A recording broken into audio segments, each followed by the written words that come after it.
करने के कारण से वृंदावन में 108 कुटिया महिला संतों के लिए भी अब निर्माण होना प्रारंभ हो जाएगा।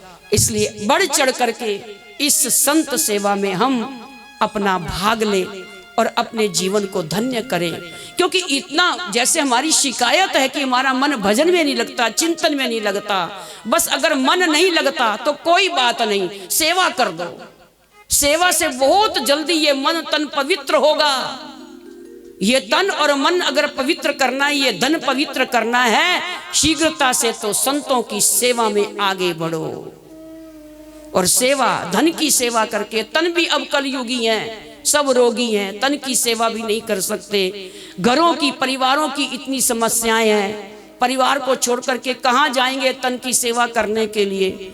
चलो अपनी पवित्र कमाई से थोड़ी थोड़ी धन की सेवा पहुंचाते हुए महिला संतों की कुटियों का भी निर्माण प्रारंभ होने वाला है। उन सेवाओं में भी हम आगे बढ़ चढ़ करके भाग लें। और दूसरा, बरसाना की कुटिया के मंदिर, जिस मंदिर का निर्माण तो हो चुका है, लेकिन मंदिर में मूर्ति स्थापना होगी, श्री विग्रह स्थापना होगी, और वो श्री विग्रह अष्ट धातुओं से निर्मित होंगी। उसमें आप पीतल की सेवा, चांदी की सेवा, सोने की सेवा, इस प्रकार से अष्ट धातु की श्री विग्रह ये मूर्तियां तैयार होने वाली हैं। तो आपके घरों में जो वेस्ट आपका पीतल पड़ा है, आप बाजार से ना लो। अब तो पीतल के बर्तन इस्तेमाल घर में नहीं होते हैं, अपने पीतल के बर्तन भी श्री विग्रह की सेवा में आ जाएंगे काम हमारे बर्तन।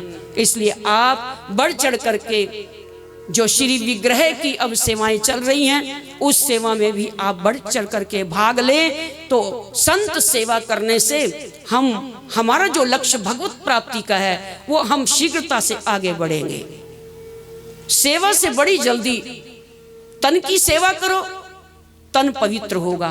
मन से सेवा अर्थात मानसिक चिंतन करो, भजन करो, नाम जप करो, ये मन की मानसिक सेवा। इस मन को पवित्र करने के लिए प्रभु का नाम है, चिंतन है। और अपनी पवित्र कमाई से जो भी आपको धन बचे, आप उस धन का भी प्रयोग, सदुपयोग संत सेवा में लगाएं।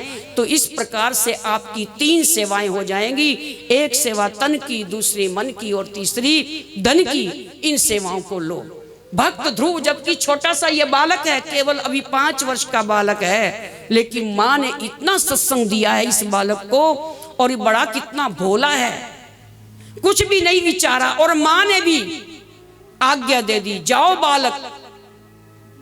लेकिन जाने से पहले तपस्या करने के लिए तैयार हो गया ये छोटा सा बालक। लेकिन तप करने के लिए, ध्यान करने के लिए तुम जा रहे हो, पहले बेटा अपनी उस सौतेली माँ से मिलकर के जाना, प्रणाम करके जाना, पिता को प्रणाम करके जाना, आज्ञा लेकर के जाना, तुम्हारी साधना सफल होगी। ये सुनीति संत है, संत का संग किया है। और सुनीति आज अपने बालक को तोलना चाहती है कि मैंने अब तक इतना सत्संग सुनाया इस बच्चे को, बालक को, अगर कहीं फटकार से इसके हृदय में अपनी सौतेली माँ के भीतर कोई भी ईर्ष्या, द्वेष या नफरत होगी, तो ये मेरी बात को नहीं मानेगा। और यदि मेरे सत्संग का प्रभाव है तो इसका मन पवित्र है, फिर ये साधना के लिए चल रहा है, तो मेरी आज्ञा मान करके ये पहले अपनी उस सौतेली माँ से प्रणाम करके, आज्ञा लेकर के, पिता को प्रणाम करके, और तब ये साधना के लिए निकलेगा। ये परीक्षा ले रही है माँ। और ऐसा ही हुआ। माँ ने भेजा कि बेटा पहले अपनी माँ और अपने पिता को नमस्कार वंदन करके, उनसे आज्ञा लेकर के फिर वन को जाना। और बालक अपनी माँ की आज्ञा पा करके पहले अपनी सौतेली माँ के चरणों में वंदन किया कि माँ, मैं तपस्या करने के लिए, भजन करने के लिए जा रहा हूँ जंगल में। और माँ ने, सौतेली माँ ने भी क्या ऐसा व्यंग कस के कहा कि हाँ जा बेटा, जा तू तपस्या करने के लिए। भीतर से तो खुश हो रही थी, और उल्टा और कह रही है उस बालक से, छोटे से बालक को, कि बेटा घबराना नहीं, जंगल में शेर होगा, और शेर को देख करके भागना मत, बल्कि शेर के पास ही चले जाना, क्योंकि कपट है। वो कपट रूप से आशीर्वाद दे रही है, लेकिन ये निष्कपट है, कोई कपट नहीं है इस भक्त के हृदय में। सत्संग किया है माँ का, माता पिता से आज्ञा लेकर के ये बालक ध्रुव अपनी माँ के पास जाता है और माँ से कहा कि मैं अपनी बड़ी माँ से आज्ञा लेकर के, पिता की आज्ञा लेकर के अब मैं जाता हूँ, आप भी आज्ञा मुझको दीजिए। माता ने आज्ञा दी और ये छोटा सा बालक आज कमर कसली, यद्यपि इच्छा है, चाह है, किसकी? गद्दी की चाह है, पिता की गोद की चाह है, और निकल पड़ा। निरंतर चलता गया जंगल की ओर। अब तो इधर भगवान को भी चिंता हुई। भगवान अपनी शैया पर बैठे हैं, भगवान का सिंहासन भी डोलने लग पड़ा कि एक छोटा सा बालक मेरी प्राप्ति के लिए जंगल की ओर बढ़ता जा रहा है, लेकिन लक्ष्य तो सच्चा है, लक्ष्य है मेरी प्राप्ति करना, लेकिन रास्ता जो है बिना संत बिना गुरु के है। बिन गुरु भव निधि तरह ही न कोई, और जो विरंच शंकर सम होई। बिना गुरु के इस भव सागर से पार नहीं हो सकते। चाहे तुम्हारे पास ब्रह्मा विष्णु शंकर के समान भी क्यों ना शक्तियां आ जाएं, लेकिन जब तक गुरु का सानिध्य प्राप्त नहीं होगा, गुरु चरण नहीं मिलेंगे, गुरु कृपा नहीं होगी, तब तक ये रास्ता हमारे लिए सफलदायक नहीं है, सफली नहीं हो सकता है। भगवान को अब चिंता हुई। देखो, हमको ये चिंता नहीं करनी कि हमारे को संत, हमारा कौन संत हमारे हमको मिलेंगे। संत मिलन तो अपने आप ही हो जाएगा। चाह हमारे भीतर हो भगवत प्राप्त करने की, तो संत मिलन हो जाएगा। और जीवन में एक बार संत मिलन हो गया तो फिर एक बार नहीं, फिर तो अनेकों बार और हर जन्म में होगा। हर जन्म में संत मिलन होगा। एक बार जीवन में संत मिलन हो जाना चाहिए। अब चिंता हुई भगवान को। उसी समय भगवान ने नारद जी को प्रेरित किया और नारद जी को बताया कि देखो, मृत्यु लोक में एक छोटा सा बालक मेरी प्राप्ति के लिए निकल चुका है, लेकिन इसने गुरु तो अभी बनाया ही नहीं है, गुरु का सानिध्य प्राप्त नहीं किया। बिना गुरु के मैं कैसे प्राप्त हो जाऊंगा?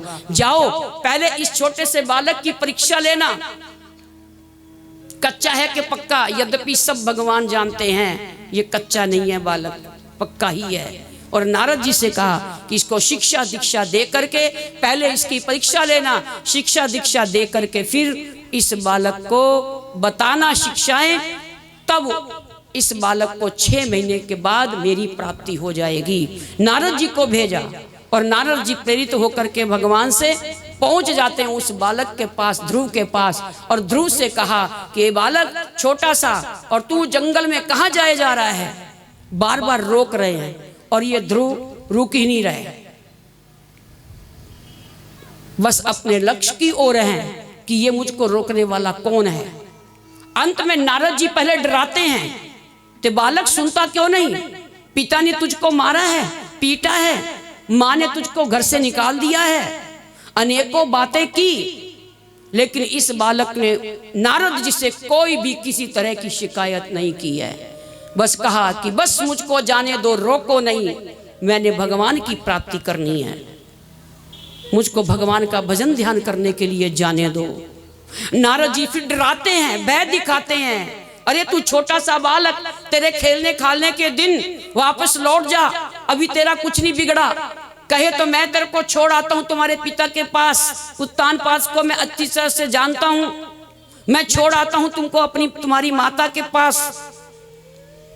बालक ध्रुव को बड़ा क्रोध आया कि मैंने माँ से सुना था कि संत तो मार्गदर्शक बनते हैं, भक्ति के पथ प्रदर्शक बनते हैं, और ये मेरे प्रदर्शक नहीं बन करके मेरा मार्ग रोक रहा है, ये कैसा संत है?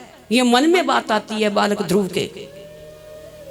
और देखा कि ये बालक अब पक्का है, फिर और डराया, अरे भाई बालक तू अभी छोटा है, वापिस चला जा, जंगल में शेर चीते हैं, भालू हैं, तुझको खा जाएंगे। अब तो बालक को क्रोध आया और नारद जी से कहा कि तुम हो कौन, पहले अपना परिचय दो, जो तुम मुझको बार बार रोकते हो। संत ऋषि नहीं हो सकते तुम, क्योंकि भगवान की राह पर चलाने के लिए जब जीव के भीतर चाह है तो राह दिखाने वाले संत होते हैं। आप मेरी राह दिखाने वाले संत नहीं, आप तो कुछ और ही हैं, कुछ और ही मालूम पड़ता है मुझको। जब इस प्रकार से बालक ध्रुव क्रोध दिखाया बालक ने, तब नारद जी समझ गए कि अब ये बच्चा पास है। अब नारद जी ने गुरु बने हैं बालक ध्रुव के, और ध्रुव जी को शिक्षा दी, दीक्षा दी, 4 साधना दी। पहली साधना मंत्र अर्थात प्रभु का नाम। ओम नमो भगवते वासुदेवाय, ओम नमो भगवते वासुदेवाय, ओम नमो भगवते वासुदेवाय, ओम नमो भगवते वासुदेवाय, ओम नमो भगवते वासुदेवाय, ओम नमो भगवते वासुदेवाय। नाम साधना, पहले नाम जब बताया, मंत्र की साधना दी है, नाम दिया है, और कहा कि फिर रूप का ध्यान, फिर लीला, और फिर धाम। और धाम बताया कहाँ? मथुरा के पास मधुबन, क्योंकि धाम में की गई साधना अधिक फलदायी है और जल्दी कृपा हो जाती है, इसलिए धाम मधुबन मिला, नाम जप मंत्र मिला, ओम नमो भगवते वासुदेवाय। और इस प्रकार से रूप और लीला, अपनी माता का भी संग किया हुआ था, और नारद जी ने भी नाम रूप लीला धाम की शिक्षा दीक्षा दे करके इस बालक से विदाई ली। नारद जी वहां से अंतर्हित हुए और ये बालक ध्रुव पहुंच गए मधुबन, और 6 महीने में इस बालक ने भगवान की प्राप्ति कर ली है। ये छोटा सा बालक इस